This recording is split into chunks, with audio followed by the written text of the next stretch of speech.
Good evening. It's an honor to be here tonight. When I received the invitation to speak, I will admit, I felt a mix of gratitude, hesitancy, and reflection. Gratitude for the opportunity to share my story.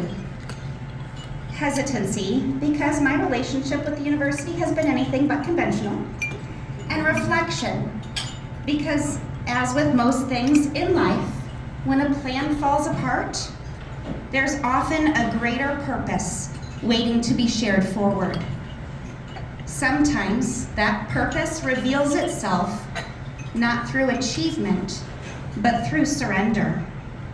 A surrender in service to others, to transparency, to advocacy, to generosity of our time, our treasures, and our talents, to showing up even when the path is muddied.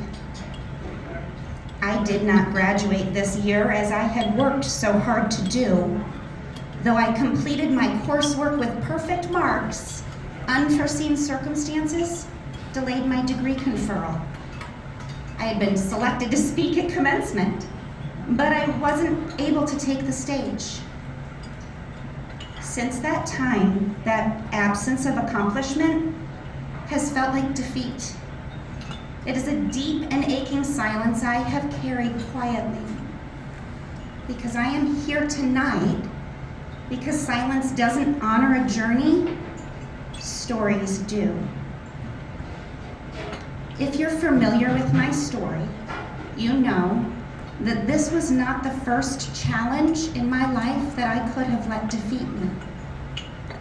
For those of you who don't know, I am approaching 3 years as a stage 4 metastatic triple-negative breast cancer survivor.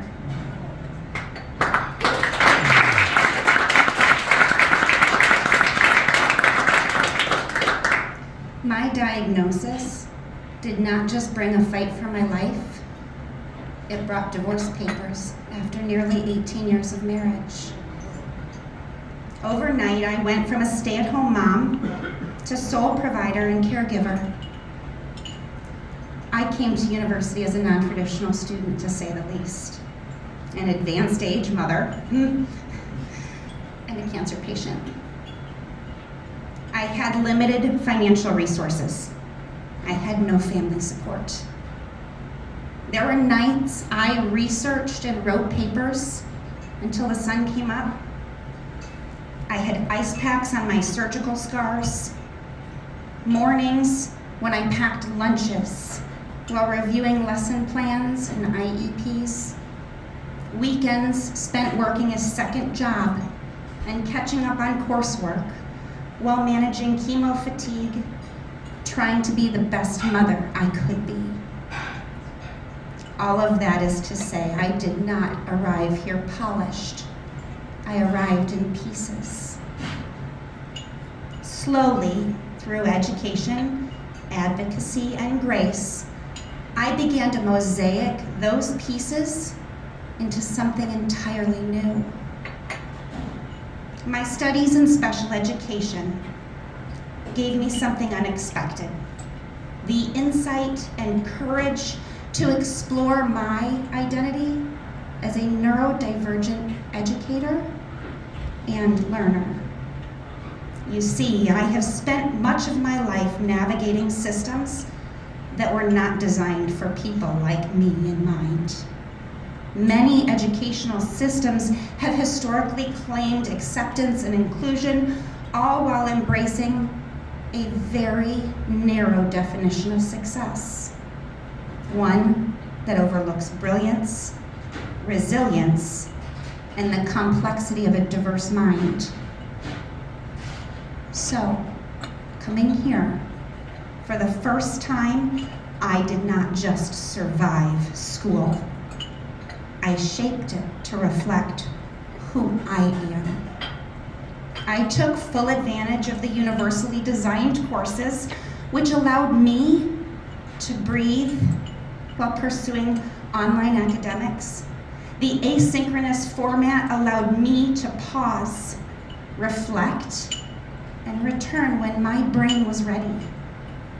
It allowed me to process, to learn in ways that honored how my brain works.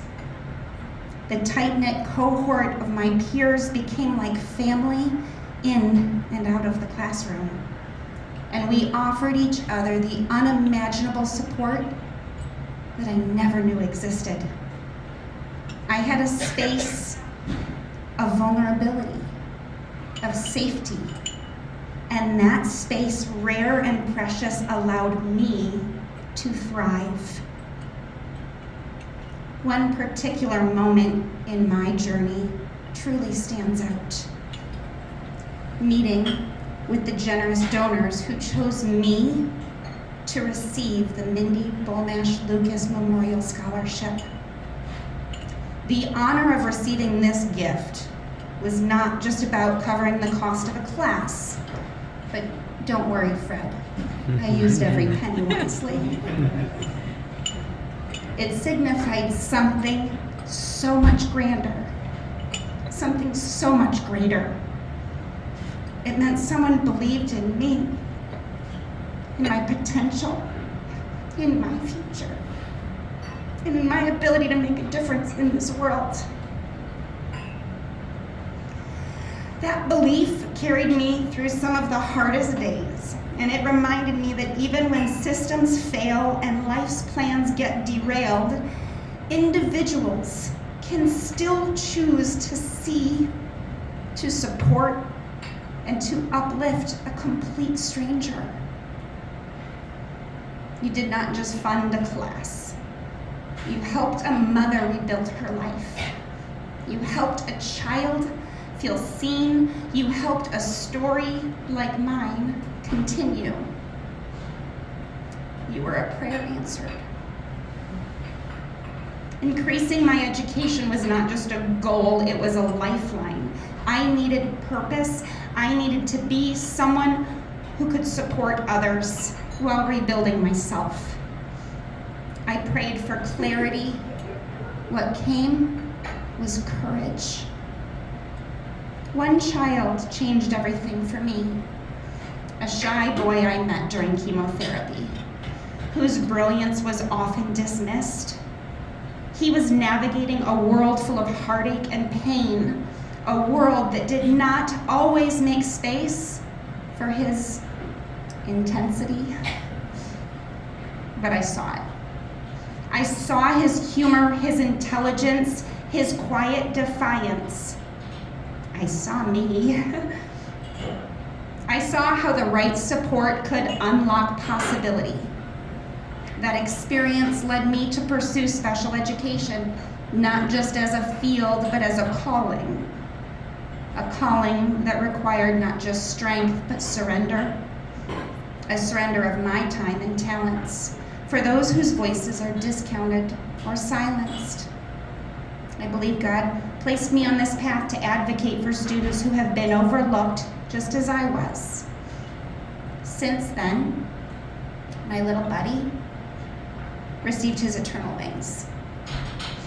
But I feel his presence every day. He is there looking over me, and I am reminded of him every day as I work with families, mentor students, and stand beside those navigating trauma and loss. And every time I do, I remember what it felt like to be unseen until I was seen. That's how I choose to move forward. And so as I carry his memory, I also carry the lessons I learned about presence, possibility, and purpose. So while I didn't walk across the stage at commencement like I had planned, I walk forward confidently with my head held high. And I am thankful for the strength to keep going, even when the path is rocky at best. I'm reminded that I'm never walking alone.